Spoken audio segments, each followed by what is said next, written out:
Listen to this podcast, or I'll gut you.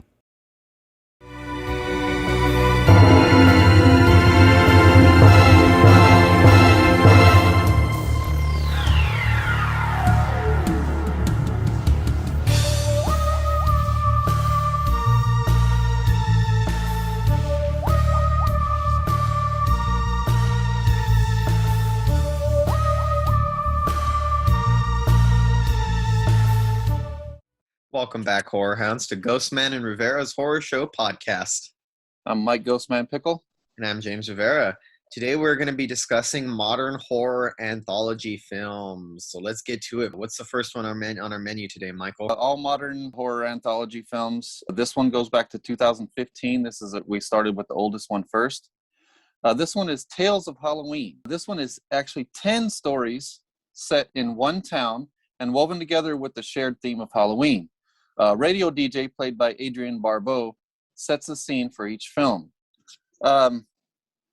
This one, I like it mostly because I'm a Halloween nerd.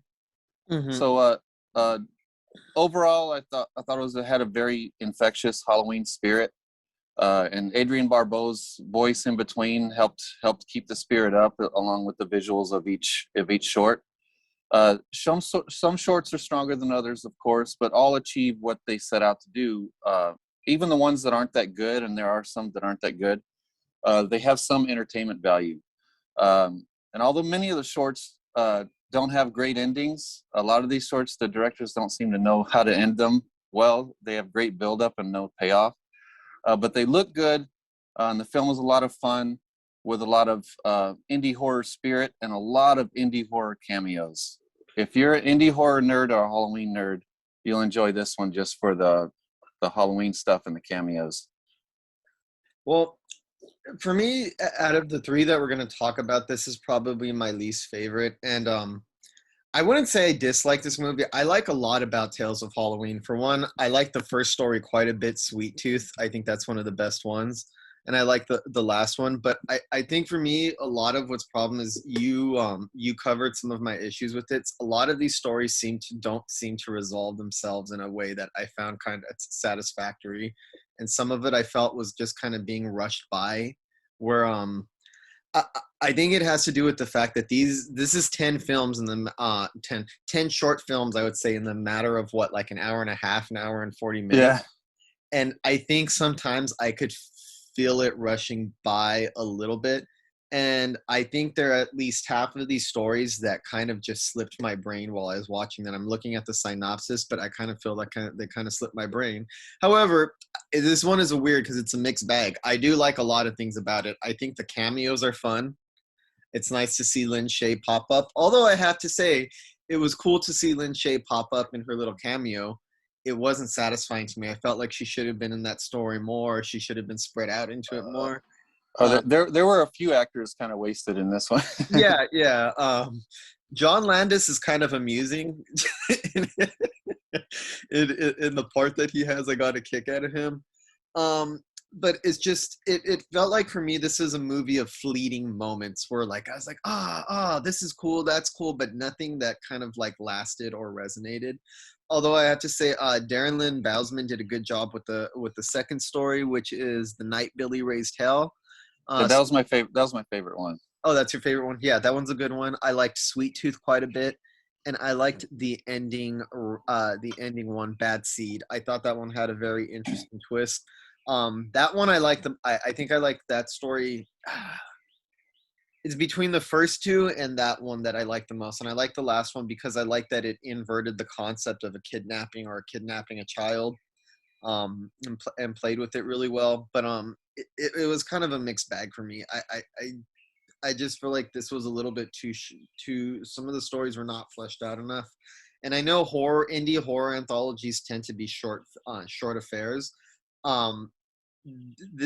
I think that this movie could have been benefited from an extra 15, 20 minutes. Not an extra 15, 20 minutes of new stories, but just to flesh out the ones that are there at the time. I like Adrienne Barbeau in this.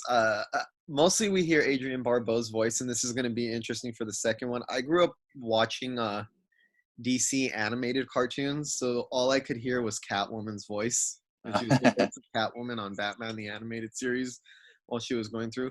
Uh, it has its merits, but I didn't love it. I would describe it as a mixed bag. I have a hard time leaning one way or another on it too much because there's a lot going on here that I think is a lot of fun. And I think, dude, if you approach this with the more like fun Halloween spirit, you're going to get a little bit more out of it. And I imagine it would probably be better to watch around Halloween. Well, I definitely like this one more than you did, but it was definitely a mixed bag. And I can't really tell how much of my opinion is biased just because I love Halloween. I'm a Halloween nerd. And just that every single short, even the ones that weren't that good, had a nice Halloween spirit. And then just all these cameos popping up just kept a smile on my face throughout, even when I wasn't enjoying the shorts. But just to give context here, what I did with my notes is I said, you know, the intro of it, what it's about, and what I thought of it overall. And then I'll go through real quick since it's 10 shorts in this one. Yeah, so I wanted to go through and touch base on each one and say who directed it, who's in it, and all that. So the first one, Sweet Tooth, you said you liked that. I like that one a lot too. It's directed by David Parker. He did a very underrated slasher film a few years back called The Hills Run Red, and also The Dead Hate the Living. Okay. So this one was a cool appearance by Carolyn Williams, Stretch from Texas Chainsaw Massacre 2. Yeah. And it's about a babysitter and her boyfriend warn the little boy that they're watching about the killer Sweet Tooth, who rips candy out of children's bellies. It looks great. It's well directed. Decent monsters design.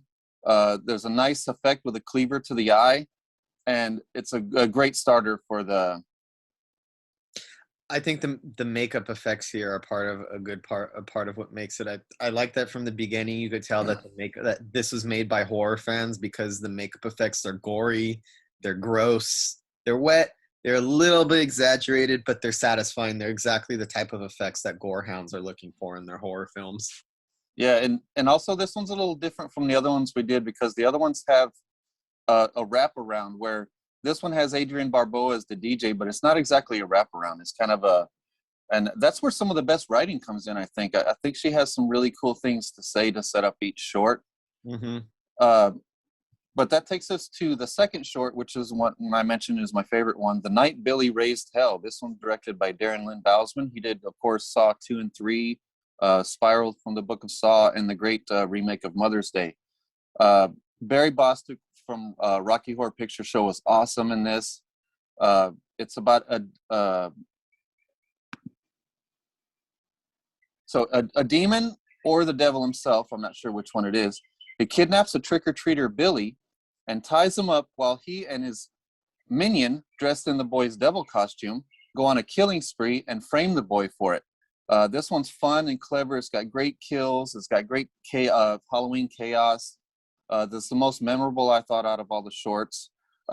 These Barry Bostwick and this little short demon guy, they run around in this neighborhood with trick-or-treaters everywhere. They're stabbing people, burning people's decorations, tripping kids and taking their candy, shooting people with guns, running over people with a car, and even sets a bear trap. I thought that was the most clever part where, you know, the old Halloween prank where you put a paper bag full of shit in front of somebody's door and set it on fire. So they had a bear trap in this one. That was a Halloween prank for you? Yeah. Oh, I never actually did that one. That was a little too cruel for me. Okay, because the kids in my neighborhood didn't need a holiday to do that. They would just do it. Yeah. So that one was really good, really twisted. The third one was called Trick. This one was directed by Adam Gersh. He did the awful Night of the Demons remake and did the awful movie Fertile Ground. And this one was the great Tiffany Shepis. She's awesome, but she's wasted once again. A great cameo by Rebecca McKendry from the Shockwaves podcast. And it's about a group of trick-or-treaters brutally murder a group of adults at their Halloween party. And we find out that they deserved it. This is another pretty good short. It's clever with great kills, but could have been better. There was a nice axe to the head in it. So...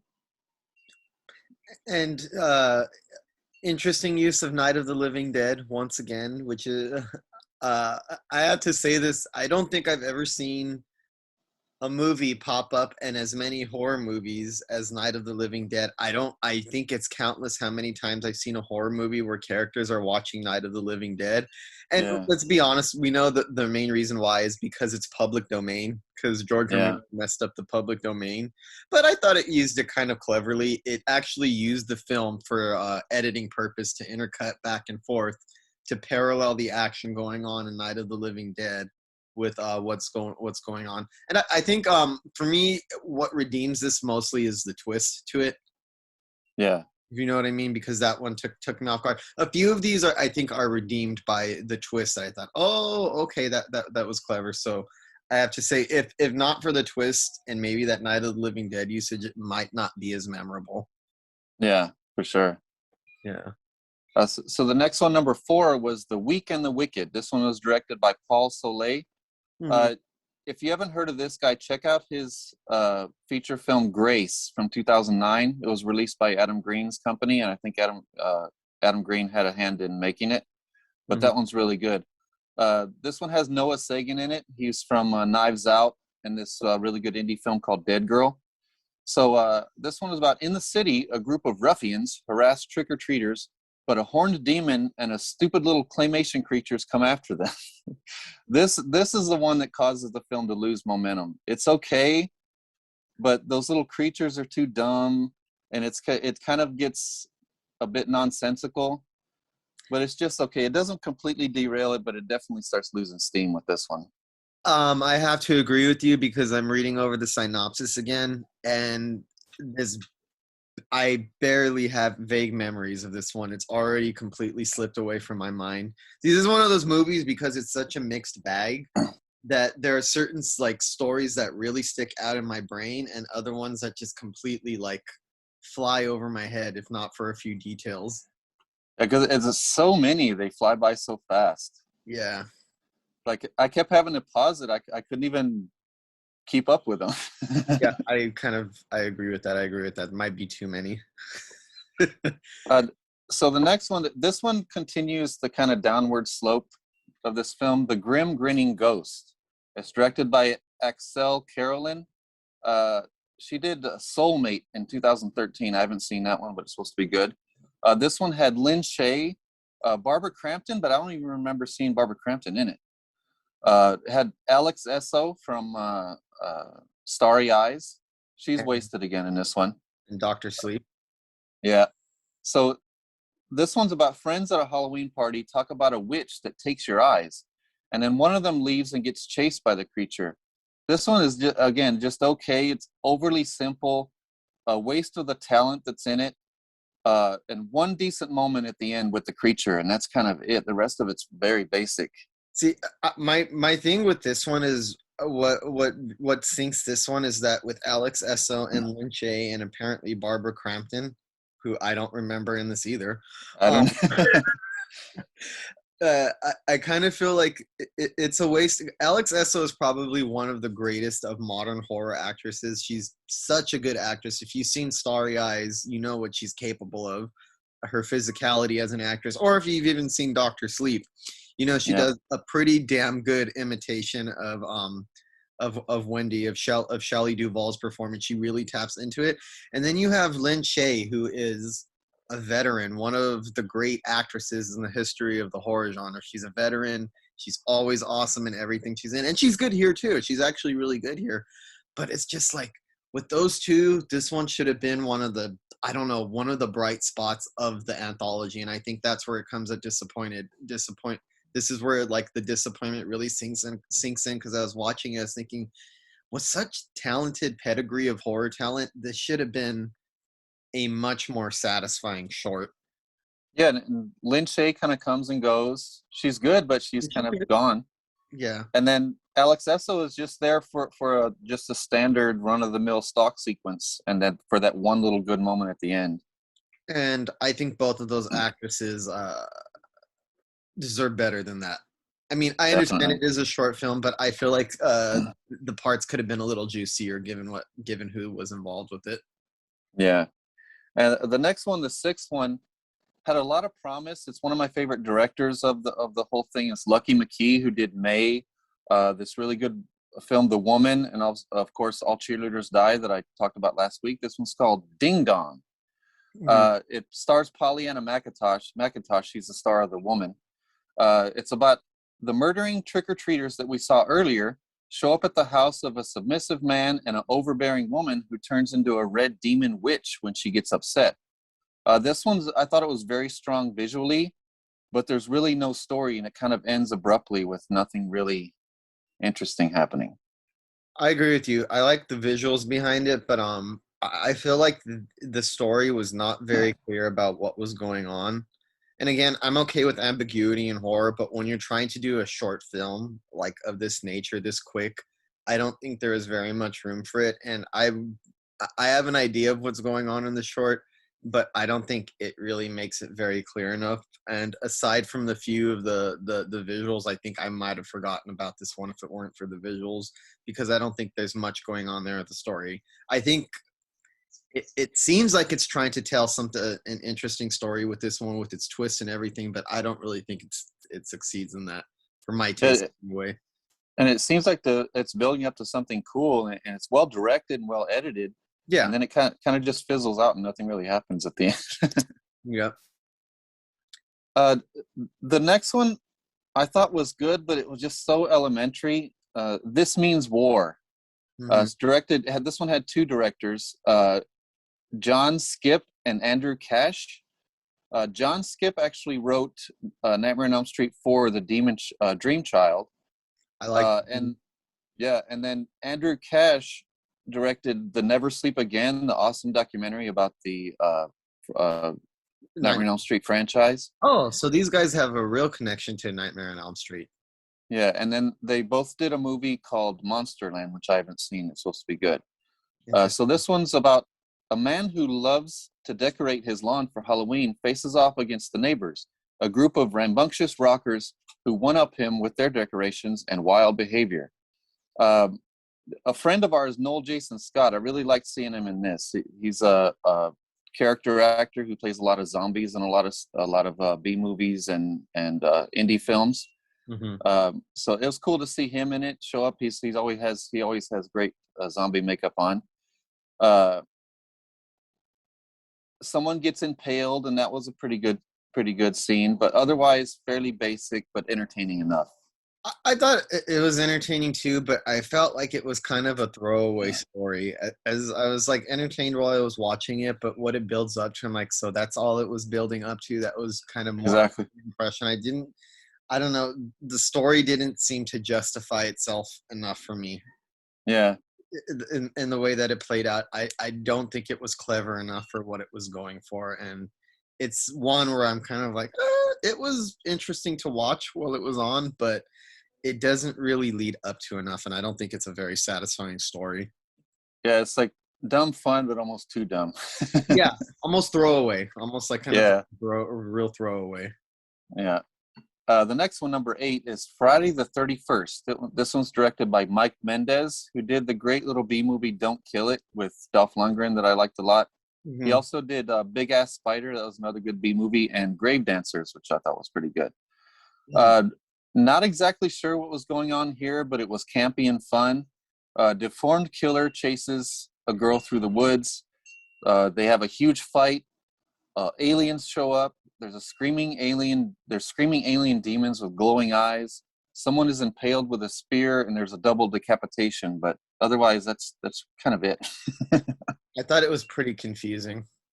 Yeah, I didn't know what was going on. I didn't understand the story. I mean, some interesting ideas in there to be sure, but I just thought this was pretty incoherent. I didn't get it. Sorry. Yeah, it was. I mean, it was zany and fun, but it was kind of a mess all over the place. Yeah, I was like, okay, like I really don't get this, but sure. Yeah. And then moving right along to number 9, The Ransom of Rusty Rex. This one is directed by Ryan Schifrin. He did a movie called Abominable in 2006. I've not seen that one. This is the one that stars Jonathan Landis. Criminals try to kidnap a little girl from Jonathan Landis, but she turns out to be a demon. This is stronger than the last couple of shorts and entertaining in a campy way. Yeah. So this one was pretty good. I think it's one of the better ones. I think it's amusing. I think it is kind of a lightweight horror story, but I think that it recognizes what it is, and I think it has fun with it. And it's hard to resist the John Landis cameo. There's something very hammy about his performance that kind of irresistible. Yeah. A little schlocky. But I enjoyed it, and I thought it had a pretty clever twist for what it was going for. So I do think this is probably one of the better stories in here. Yeah, and it's good that it picked up at the end like that, so it's not ending on a total sour note, because those ones in the middle kind of lag. So that's probably why they put them in the middle of the film. And then the last and final film was my favorite director out of all of them, which is Neil Marshall. Of course, he did the Descent and Dog Soldiers. This one called The Bad Seed. This one has an appearance by Adam Green, Graham Skipper, the guy from Bliss, and he puts on the Rated R Speakeasy. It's cool seeing him in it. Pat Healy, I love Pat Healy from Cheap Thrills. He was in it. And this one's about a jack-o'-lantern that comes to life and starts eating people. A lot of silly and campy fun, and then it ends kind of silly and anticlimactic. But right up until the end, I was really enjoying it. Yeah, I like this one. I don't think it's the best one, but I do think it's probably on the stronger side of the shorts. And as you mentioned, it seems like the best ones are loaded to the front of the anthology and to the end of it as well. I think most of what lags and sags in this anthology is in the middle. But this is probably one of the better ones. I thought it seemed like it was going for something of a Halloween 3 feel by the end. Did you get that? Yeah, definitely. Kind of like going through a Halloween feel. I don't think it fully gets there, but it's nice to see Joe Dante pop up in a little cameo. Yeah. Stuart Gordon popped up in a cameo. Stuart Gordon. But I think this one mostly works just for the visuals of it all. And if you're going to do an anthology that's based on Halloween, why not have a killer pumpkin that eats children? I thought that was, it was entertaining. It was probably one of the better ones. Not the strongest. If you were to group like all the strong ones together, I think this still might be the weakest of the strong ones, but it's still worthwhile. And I thought it was entertaining.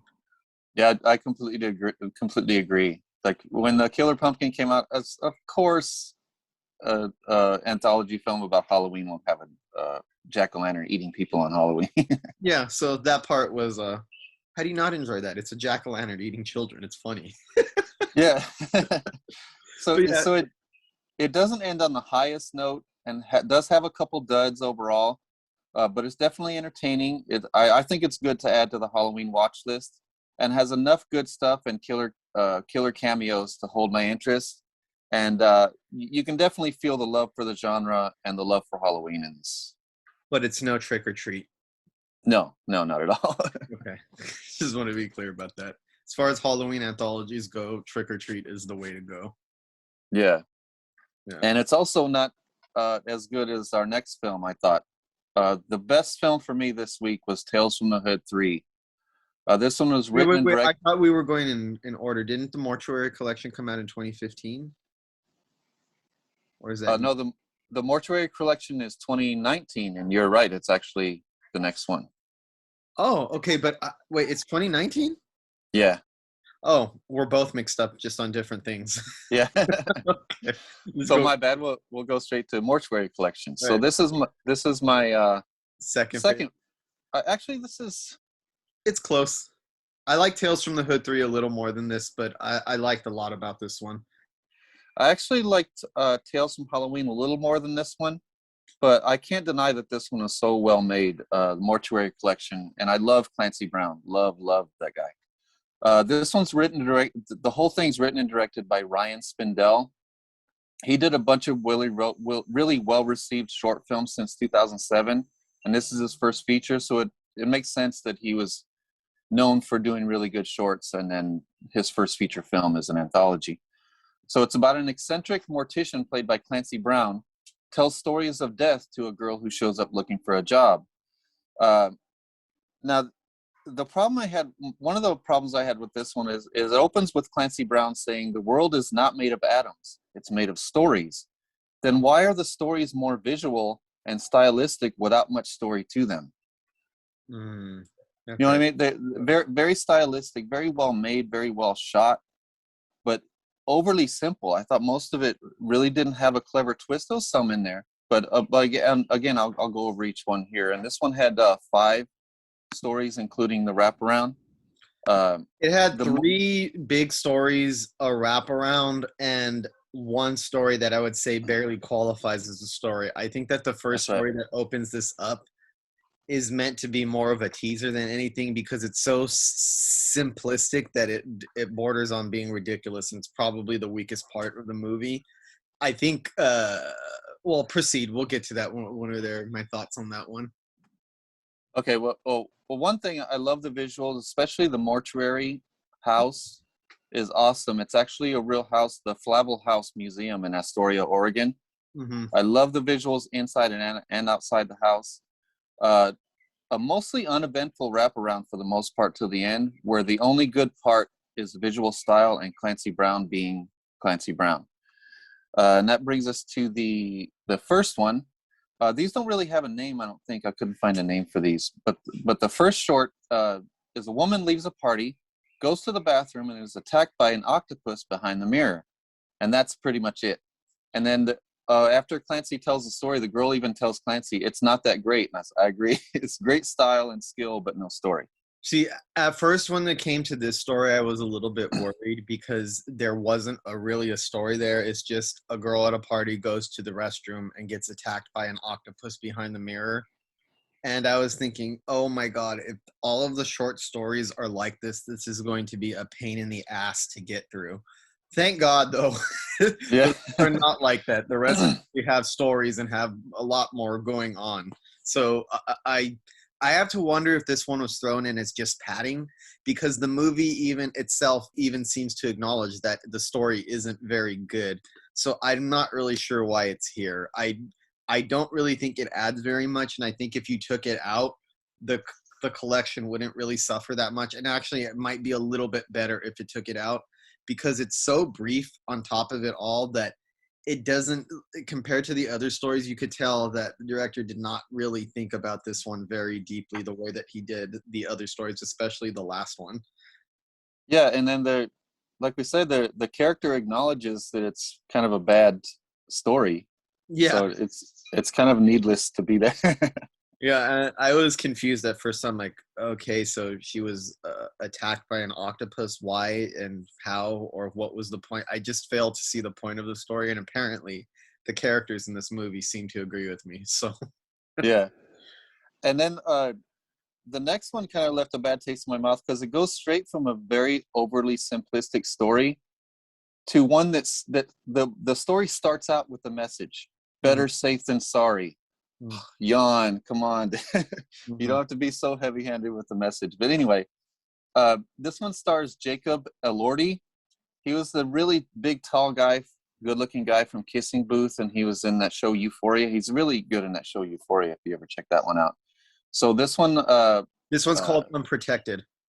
Unprotected? Okay, yeah. Okay, so Jacob Elordi plays a horny frat boy who chooses the wrong girl to have a one-night stand with and gets pregnant. I love the part where his water breaks all over the frat guys. That was hilarious. They were kind of holding him up over their head, and he was trying to hide his stomach, and his water breaks and it splooges all over them. Pretty gross. It's a very typical pregnant guy story. We've all seen the little quirky story of a guy, what it's like if a guy got pregnant. But this one has a lot of style. I think the twist saves it, and this is much better than the first one. Yeah. I like this one as well, and I thought it was it was entertaining, but I don't think it was clever enough for what it was going for. However, the visuals are pretty satisfying, and it's hard not to get a little bit of pleasure out of the guy's comeuppance, because if we're being honest, he's a fucking douchebag. This guy's an asshole. He pretends to be a nice guy, but he's a dick. So there's something a little bit satisfying in seeing what comes back to him, and it's a message out there, guys. Careful. Wear protection. Don't lie to the girl you're sleeping with. Yeah. And the 2 dorky frat guys that were hanging out with him were surprisingly memorable. The Asian guy, and then the really dorky guy with the big thick black glasses like mine. Okay, didn't he remind you of I don't think it's the same person. Didn't he remind you of the stoner, the nerd, the stoner from Cabin in the Woods? Oh yeah. It's not the But same actor, is it? I don't think so. But he had that same kind of affect to his voice when he spoke. Yeah, he has the same kind of like that affect to his voice. I kept hearing that in there. That's just something. I know it's not the same person, but it kept reminding me of Cabin in the Woods. Yeah. So I started enjoying the film a lot more around this time, and that brings us to the third one. And this one starts out with a message too. What if even death brings no reprieve? So it's about a man who gets married to a beautiful woman, but she gets very sick, and he has to feed and take care of her. This one has a decent twist, has a good build up to the end. Some really cool moments in the elevator with all the blood and gore. But otherwise, I thought it was just okay. Not as good as the last one, but pretty good. Yeah, I thought this one was entertaining. I thought it could have been better, but it was fairly entertaining for what it was. Another morality tale, all going for this. I mean, all of these, most anthology horrors seem to go back to the Tales from the Crypt type of storytelling, where there's some type of morality tale. There's comeuppance. So I've kind of accepted that for the most part. That's kind of part of the genre of horror anthology films, comeuppance and morality tales. And Yeah. this one's a satisfying one. Yeah. And then I like the last one, the final short. Was mostly assembled from the director's short film, The Babysitter Murders from 2015. And it even has the title and everything too. That kind of threw me off. It's the only short in the whole thing where the title comes up on screen. That threw me off, but I thought it was cool. Yeah. So this basically, a killer comes after a babysitter and they have an epic fight to the death. The fight is very entertaining, but the story isn't that clever or interesting until the twist. I think the twist is what really makes this one, and I think this ended up being my favorite short out of all of them, because the twist really turns everything on its head in a way that's very satisfying. I thought it was also satisfying in more typical horror way. It left me a little bit shocked by the end. It kind of took me off guard. I like how he interweaves the Babysitter Murders, which, by the way, that's the original title of Halloween. They were going to call it that. Oh, that's right. The title is the Babysitter Murders. So I have to wonder if that is, and I hope it is. Maybe that's just the horror nerd in me hoping that's a little Halloween tribute right there. But it's pretty macabre. It's a little wrong. It's kind of twisted by the end. I like this one. I thought this was really good. I think it's not perfect, but out of all of the stories here, it's the one that left me the giddiest and felt the most wrong to me. The one that felt like, okay, the horror is starting to go somewhere that violates my personal space and makes me feel a little icky or uncomfortable. But yeah, I thought this one was pretty satisfying. I thought it was very entertaining. But like I said, it would not be as good if not for the twist, because the twist makes you look at as it was ending, I had to go back and replay the thing in my head and kind of look at it in a completely new light. Exactly, and really well structured in that context. Yeah, well struck. I think if you just removed this one from the anthology, it would just be a really strong horror short film completely on its own. Yeah, and I think the placement of this one, and then the fact that it's followed up by the end of the wraparound, which is by far the best part of the whole wraparound, it helps this movie end in a high note. Yeah, and this is what makes it satisfying, because the end of the wraparound, I think, makes it all worth it. It ends really well. Lots of ups and downs in this one, I thought, but it was a fun, quality watch overall. Very high production value.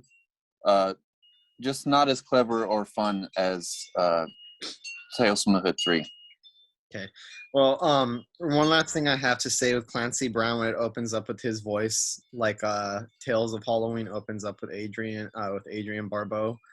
All I heard was Lex Luthor. Again, as somebody who grew up watching DC animated cartoons, this one, I watched these movies back to back, and I just kept hearing, I can't not hear Lex Luthor's voice whenever I hear Clancy Brown speak, so I kept hearing that throughout the whole movie, in the same way that Adrian Barbeau speaking kept reminding me of Catwoman.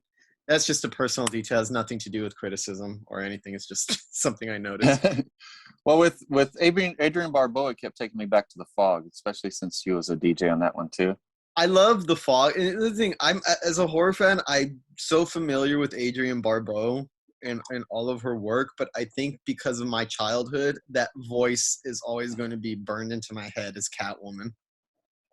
It's just Yeah. a childhood thing for me. Yeah. So yeah, Tales from the Hood 3 is our last one, and I think by far the best one of this batch of horror movies. Yes, definitely. I love this was done by two directors. It's written and directed by Rusty Cundiff, who did Tales from the Hood 1 and 2, and also wrote Chappelle's Show, and I believe he directed most of the episodes. And is also, the other writer-director was Darren Scott.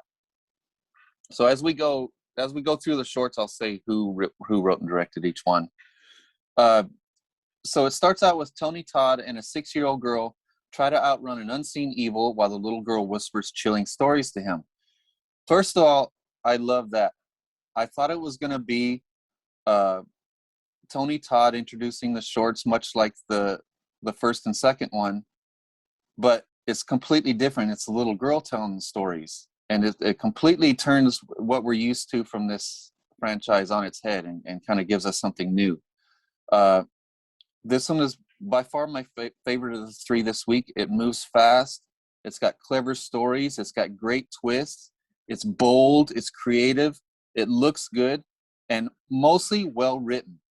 Yeah, I think so too. Some of the lines in this, from the wraparound to every one of the shorts, all of them have great lines in them. Even the ones that weren't as good as the others, all of them have great writing, I thought. A little campy in parts. I thought it was going to derail a couple times, but it never does. It held my interest through the whole thing. Yeah, I think this is a big rebound from the last one. As I love Tales from the Hood. The original Tales from the Hood is probably my favorite horror anthology film. The second one, which we reviewed on the podcast over a year ago, I'm not terribly crazy about, and you weren't either. I thought it was I don't even disagree with the messages of part 2. I actually mostly agree with all of the film's politics and the messages and what it's putting across, but it came across preachy to me in a way that seemed to sacrifice a lot of the horror elements. Definitely. And it just felt a lot of Tales from the Hood 2 for me was really ham-handed and kind of uneven. This one is a massive rebound. I think that the stories, I think that all of the social commentary, like again, what I agree with, is interwoven in a way that feels a lot more natural and organic, and it never comes at the sacrifice of storytelling. The storytelling is what comes first, and the message is secondary. The I don't know, the messages kind of like help the stories a little bit instead of being it the other way around, where I felt like part 2 relied a little bit too much on its messages and forgot to deliver a satisfying horror movie. That's why this one was great. Yeah. The messages were still there. The social commentary was still there, and it presented the social commentary in a clever way instead of beating you over the head with it. Yeah, and I think that's what made this a really good rebound, and I think it's a good nothing's going to top the original for me, but I think it's a worthy sequel to Tales from the Hood, and totally cool, totally worthy of this franchise. Yes, and I love this wraparound. The wraparound is called In the Mouths of Babes and Demons. This one was written and directed by Rusty Cundiff. So as the stories progress, and you see the little girl and Tony Todd between the stories, the exchange between Tony Todd and the little girl, played by Sage Arindel, it gets subtly stranger with each one. It starts off very innocent and sweet, and each one gets stranger and stranger, but you still don't see the twist coming. It's a great final twist to end the film. I thought it was an awesome wraparound and one of the most satisfying parts of the film. It had great effects, great writing, a bit campy, but the campiness is overshadowed by the story and the writing and a very effective twist. This has to be up there with one of the best wraparounds, I think, of any anthology horror film. I feel like you could isolate this part of the movie and take out the other shorts, edit it together sequentially, and you would get something really satisfying. And like you said, I love the use of Tony Todd, because it seemed like he was taking on Clarence Williams III, who passed away recently, by the way, R.I.P. from the original Tales from the Hood, and Keith David from the second one, where they're the storytellers. And when I first heard Tony Todd, I'm like, oh yeah, that's like a perfect third person. That's like the perfect person to kind of follow up those two fantastic actors. But he doesn't play the role that you think he does, and what he's given by the end actually turns out to be a lot more interesting than just just your run-of-the-mill storyteller just giving you the morality tales. Yes. And with having the little girl tells the story works really well.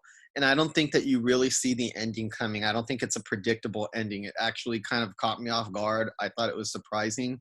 I think it's an excellent wraparound to a very good horror anthology. Yeah, the wraparound was unexpected from the very beginning, Mm-hmm. and refreshing every single time. Single time it cut to the wraparound between shorts, something else interesting was going on, whether it's in the dialogue or the things that were happening. And then leading up to that awesome twist, I loved it. And I think what makes that even more interesting is a lot of the times when we're watching a horror anthology, I feel like sometimes I can't speak for everybody, but I'm pretty sure there's a lot of the audience out there that these wraparounds, when it gets to that part, they're usually the least interesting part of the movie. And you're like, okay, come on, let's get to the next story already. And this one, I could have stayed in that world in between the short stories and it wouldn't have bothered me. Yeah, and it dips into that world. It seems like just the right amount of time. Mm-hmm. Some of the wraparound cut-ins, some of them you stay with them a little while longer. Some of them are really short, and you kind of get right to the next one. I thought it is great to add to the pacing of it, and it made it feel fast. I think so too. The next one now, I've been thinking about it, and I can't decide which one of these is my favorite. I loved all of them pretty much equally. There's only one that I had some problems with, the next one after this, but besides that, I loved all of them equally. The next one after the wraparound starts is Ruby Gates. This one is written and directed by Darren Scott. It's about a young black real estate developer is forced to evict a poor black family whose boy has leukemia. An attempt to get them to leave backfires, and the family is killed and comes back from the dead for revenge. I thought this one was creepy. It was clever. There was one part, the bouncing ball. I love the bouncing ball over the phone, where he keeps getting calls from the dead boy and just the bouncing ball. It was creepy. Lots of surreal nightmare sequences that I liked a lot. But the CG ball bouncing towards him was almost a fail. It almost killed the whole thing for me. But luckily it was quick. It was just the CG ball spinning in his face and coming towards him. Yeah. Really, really bad CG, but it was really the only bad part of the whole movie. This short had a great ending. I thought it was very bold. It was interesting and very entertaining.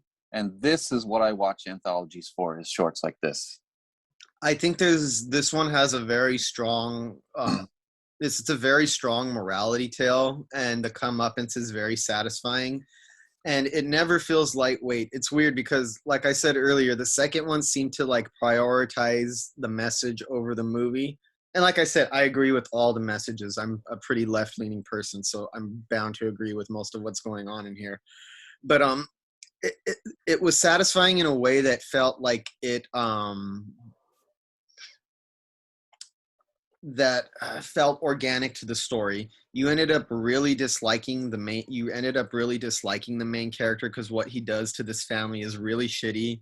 It's terrible, and I'm pretty sure stuff like this happens all the time.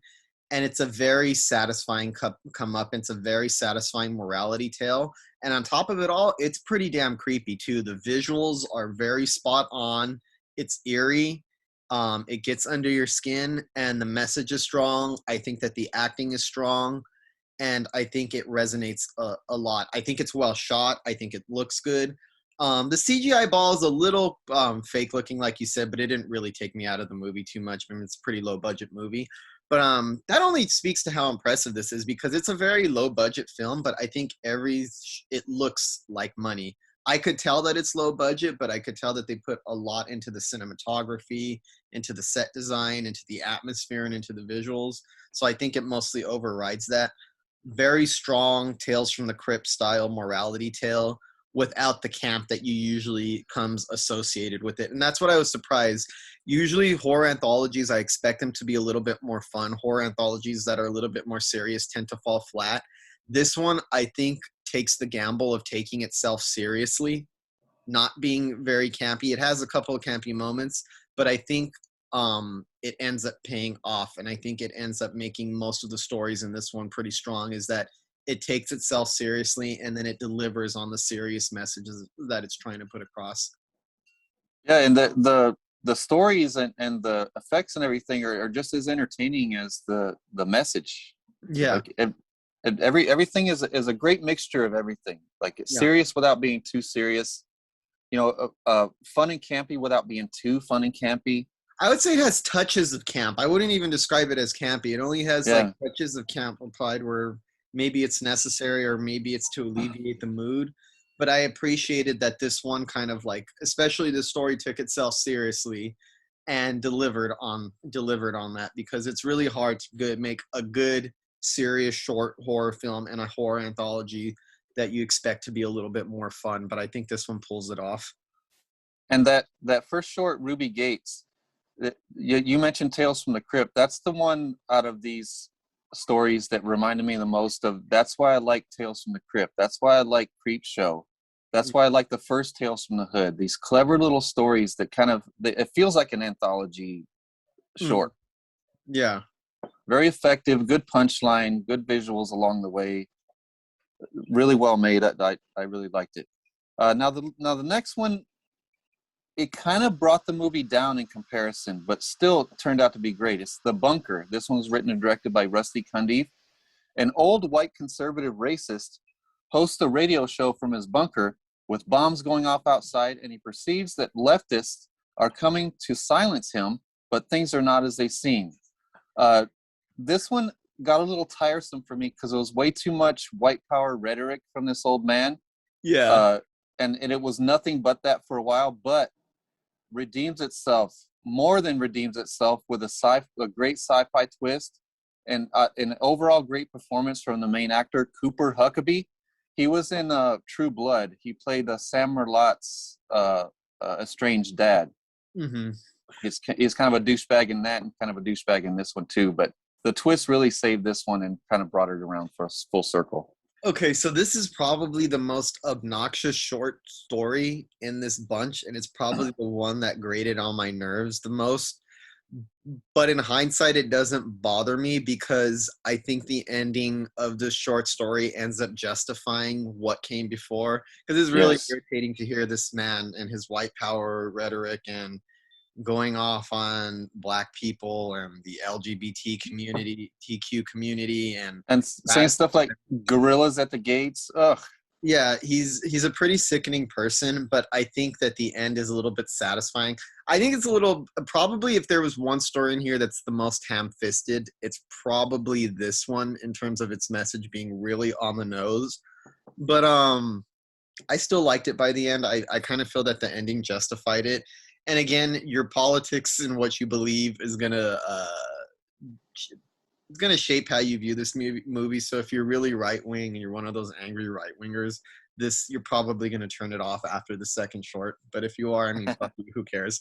But like I said, it's a little bit obnoxious, but it has, I think, a good point that it's trying to make, even if it's a little bit on the nose. And I think it's obnoxious for a reason. It's, like I said, like the first one, it's a morality tale.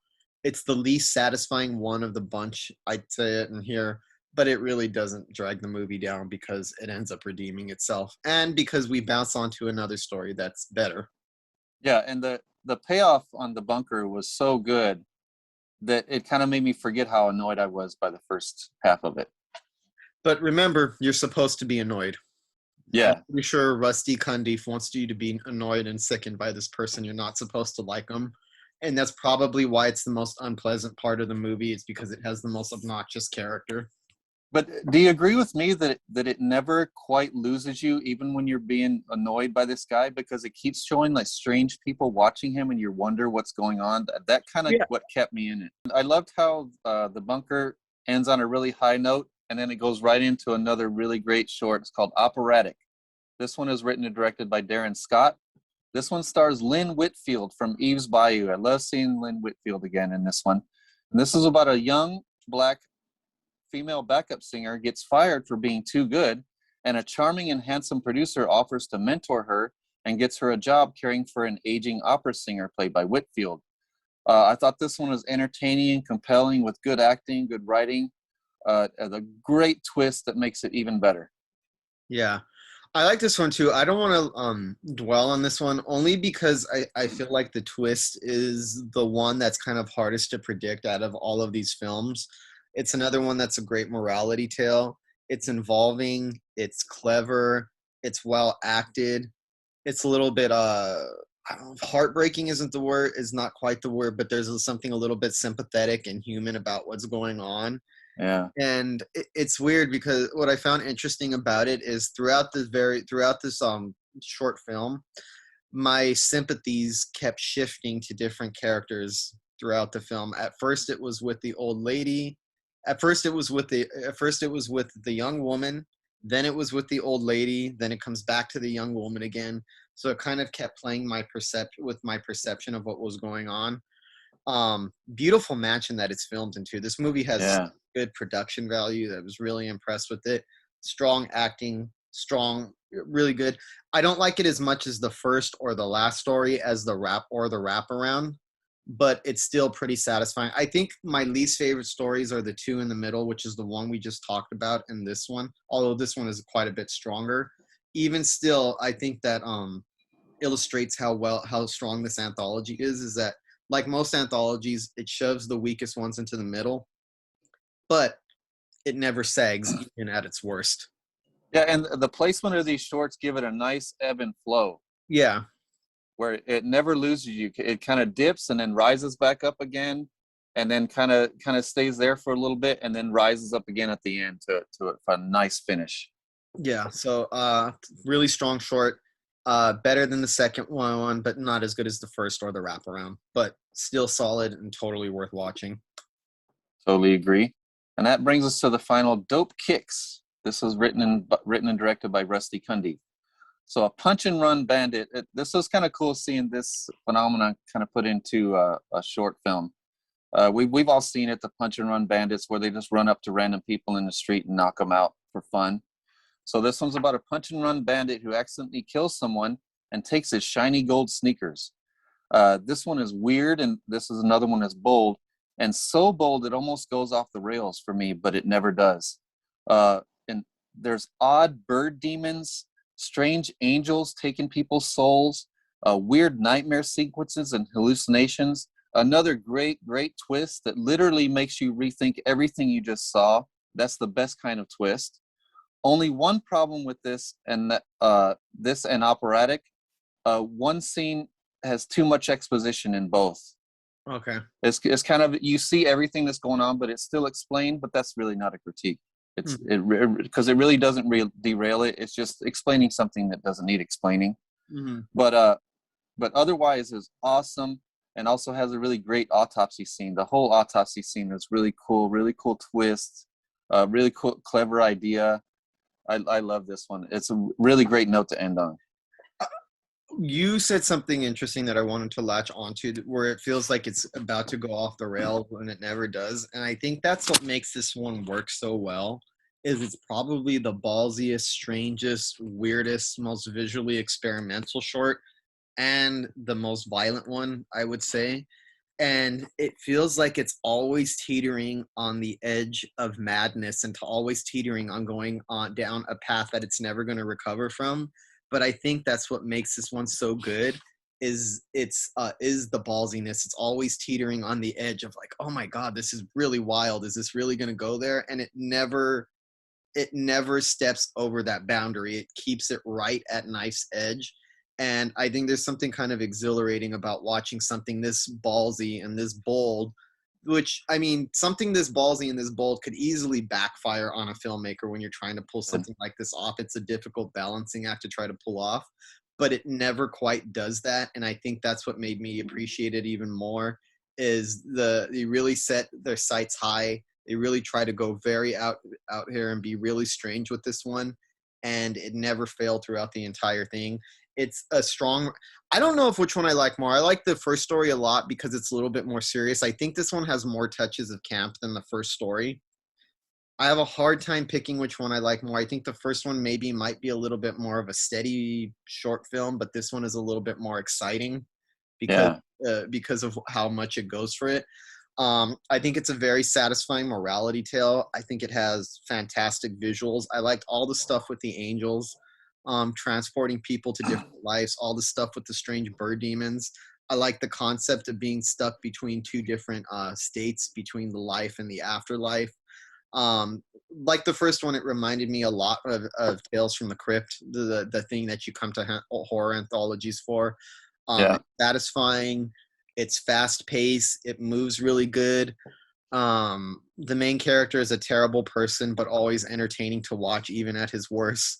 And it's the one that you have the most fun watching the person get their comeuppance. You feel a little giddy watching this guy come back and get what he kind of deserves. I don't really feel sorry for him, by the way. I don't feel sorry for the character or what happens to him because I think he deserves it.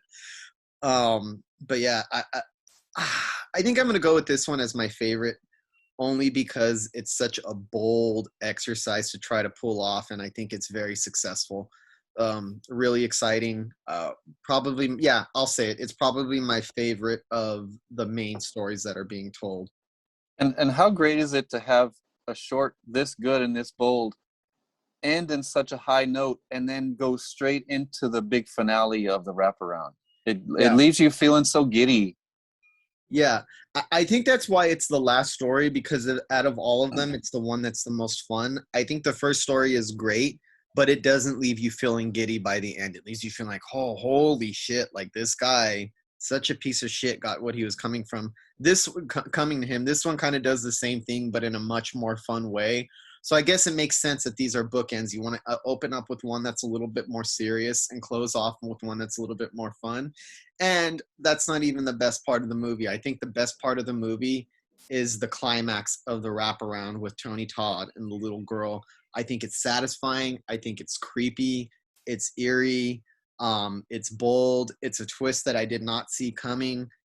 Super satisfying. And I think that the wraparound is the perfect note to end off of, because the last main story leaves you feeling giddy, and that the wraparound just takes that giddy feeling that you're having by the end of that story and kind of rides it off even higher and ends on a particularly high note. Really surprised at how well this wraparound worked. Yeah, like I said, this is probably one of the best wraparounds I've ever seen in an anthology horror short. Right up there. They're the very best. Same here. And after seeing this, I want Rusty Cundiff and Darren Scott to do another one. I want to see a Tales from the Hood 4. So do I. And I'm kind of surprised because I was really let down by Tales from the Hood too. There was something about it that I thought was clunky. I liked a couple of the stories in there, but it felt really rickety, and it just felt so message oriented and so preachy that a lot of it ended up turning me off, where I agreed with it. So I was a little bit hesitant to see what they were going to do with this one, and I'm really surprised. It's nothing like part 2, and it's not even like part 1 for that matter, as it is. What I actually admire about the series is that Rusty Cundiff, who is the most constant between this one, I believe Darren Scott also worked with him on the second one. Each Tales from the Hood movie has a completely different flavor and style to it. I think the first one has a completely different style from the second one, and the second one has a completely different style from the third one. They all have different tones. They all have different moods, and they don't feel like it seems like, even when I didn't like it in the second one, it seems like with each of these films, Rusty Cundiff is dipping in, but he's not repeating himself. He takes these anthologies and does something completely different with them each time and takes them in a new direction, gives them a new tone and a new feel. And I like that each Tales from the Hood film is a distinctly different film from the last one. It never feels like, oh, we're just going to give you more of the same. This is going to be the same thing.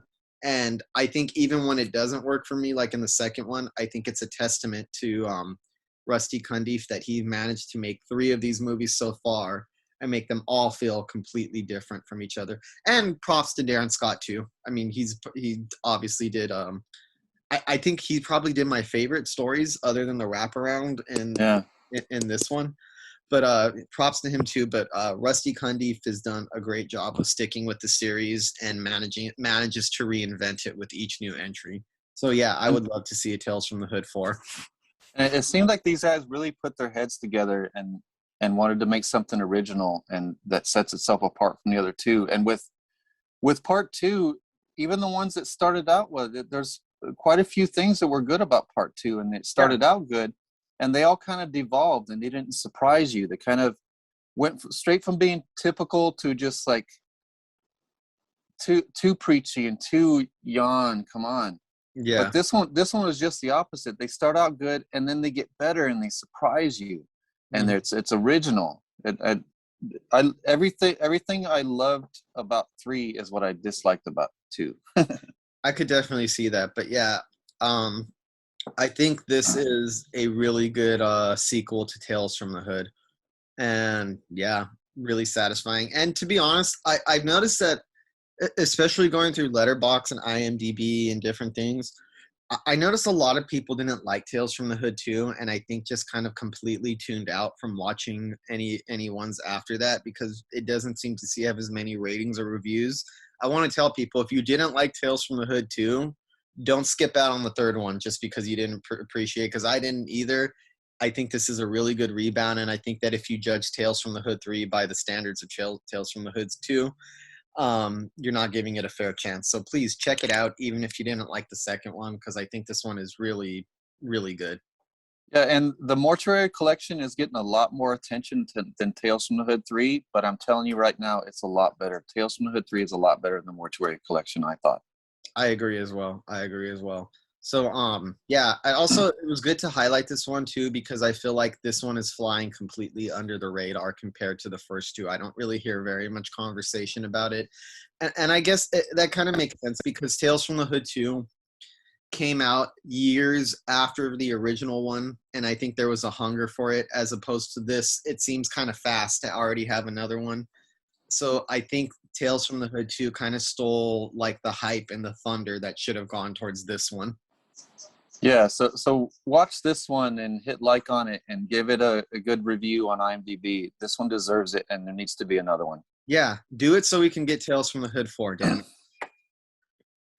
But yeah, those are our horror anthology films, and it's a pleasant surprise. And like I said, I'm so happy to see Tales from the Hood have a rebound as a series for me.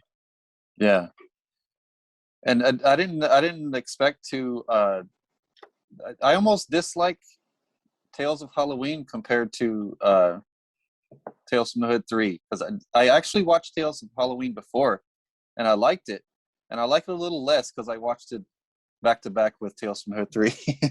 Which one did you watch first? Huh? Which one did you watch first when you watch it again? Oh, I watched I watched Tales from the Halloween first for the second time. Okay. You probably made the right decision, because I think if you watch Tales of Halloween after Tales from the Hood 3, it would feel like a letdown after seeing these really well-formed, extremely fleshed out ideas with a really great concept and wraparound, to jump from that into a horror anthology that a lot of the times for me kind of feels half-baked, not fully formed, and not fully fleshed out, would probably be deeply unsatisfying. Yeah, Definitely. It's definitely more of a fun spirit than Tales from the Hood 3, but I think there's just too many aspects of Tales from the Hood 3 that are better. Just the storytelling, the wraparound was better, the stories were more consistent, everything. Yeah. So yeah, go check out these horror anthologies. Tales from the Hood 3, you'd have to rent it from Amazon Prime. It's like $4, $3.99. But it's totally worth the rental. I think it's really worth watching. Mortuary Collection is available on Shudder if you have the Shudder app. And Tales of Halloween, I believe, is on Prime. Yeah, it's on Prime. It's free on Prime. So the only one of these that you would have to rent is Tales from the Hood 3, but I think it's worth a rental. Yeah, I would rent Tales from the Hood 3 before I would watch the other two for free. Exactly. So yeah, those are the modern horror anthologies that we decided to share with you this week. Please go check them out, particularly Tales from the Hood 3. Keep following along with us. We're doing a lot of things right now. We just built a TikTok page. It's Horror Show Official, at Horror Show Official. So go check it out. You get to see like smaller interview clips from our podcast and from the TV series Horror Show, the horror anthology variety series that we worked on. Keep checking us out. We're working on getting distribution for Mike's first, his directorial debut. His feature-length directorial debut. Let me just be more specific. We're working on a script. We're working on a script right. Well, we're not working on a script right now. We're working on trying to get it made and talking to different distributors right now and talking to different companies. I don't want to reveal too much about what's in the plot. We also Mike also has another film on the horizon, and I am working on something as well. So keep up with us. We have a lot going on. Follow us on Facebook.com/Pickles Horror Show. That's where you can follow along with us on Facebook. On Instagram, it's at Pickles Horror Show. And if you want to see us, you want to see all the platforms that we're available on, click on our Flow page in the description. I leave a link to the Flow page in the description. If you can't click on it, just copy and paste it into your browser. It'll lead you to a link wherever this podcast is available. Right now we have it on YouTube, Apple Podcasts, Spotify, SoundCloud, coming soon to Anchor and Podbean and other platforms. But yeah, just keep up with us. We're all over social media right now. Yeah, and the feature film that we're working on now looks very promising. Looks like it's going to have the biggest budget of both of our careers. This is a huge project. It's a demonic slasher set in the South. That's all we're going to say. Mm-hmm. Set in the deep South. We went away to a cabin and wrote the script. We're extremely proud of it. The producers and the financiers are loving it. We put together a pitch deck for it. We're going for a big meeting today. So that one's looking very good. And at the same time, we're starting a crowdfunding campaign, which is going to launch a year from now, for a trilogy called The Dead Place that I wrote. So part one, we're starting the crowdfunding campaign now, and it's going to launch next year. And then hopefully that'll lead right into part 2 and 3. So we're going to be busy for the next few years. And then James is going to have a project around the same time as we're working on The Dead Place. We're going to work on the James feature film project. So keep up with us. Lots going on. Lots of exciting stuff. We're in a good place right now. I'm in a good mood. Next week, folks, happy horror. Happy horror.